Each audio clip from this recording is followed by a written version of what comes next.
Okay, hey, so real quick, I want to go over our worm cocoon kit that we're making. Basically, here's how it comes.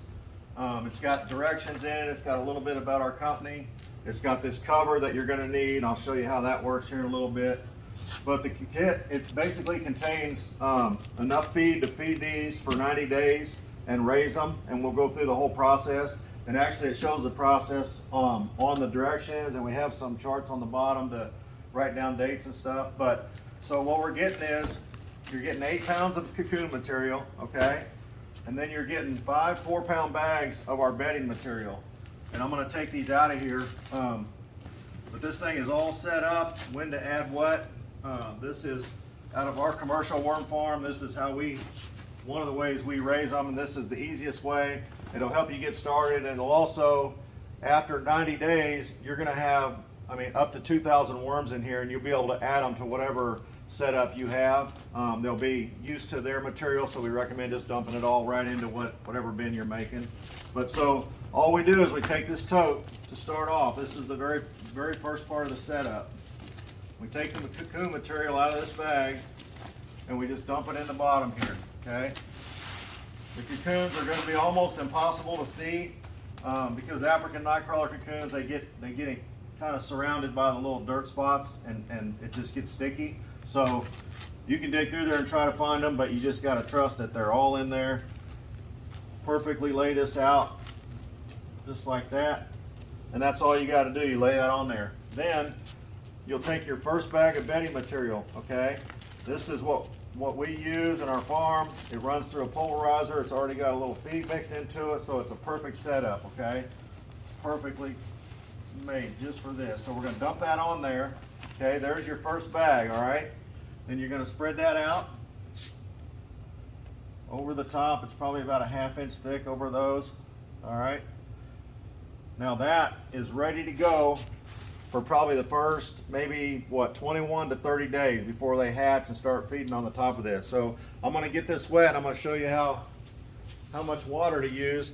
If you have water that's not chlorinated, which is what we use, a filter, if it is chlorinated, it's probably fine. It just is gonna kill a little bit of the living stuff in the soil. But best thing to do is maybe fill up a bucket or a watering thing that you would water plants with and use that. But so I'm gonna get this wet.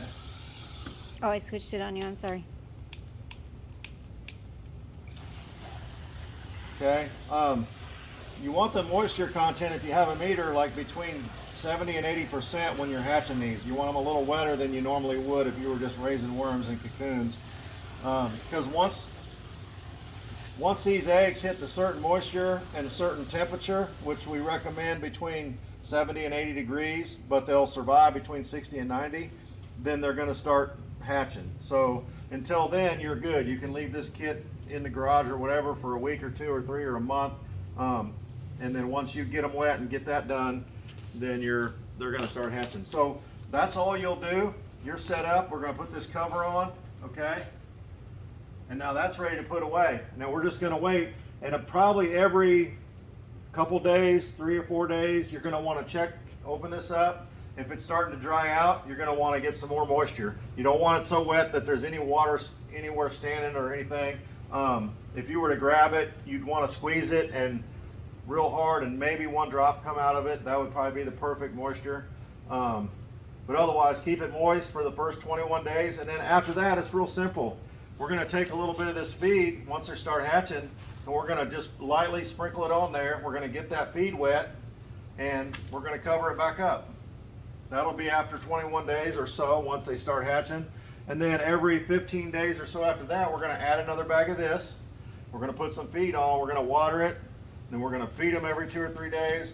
15 more days, we're going to put another bag on, we're going to water it. Within 60 to 90 days, you're going to have hundreds, if not thousands, of worms, maybe 1 to 2 inches long in here. And then you'll be ready to put them in.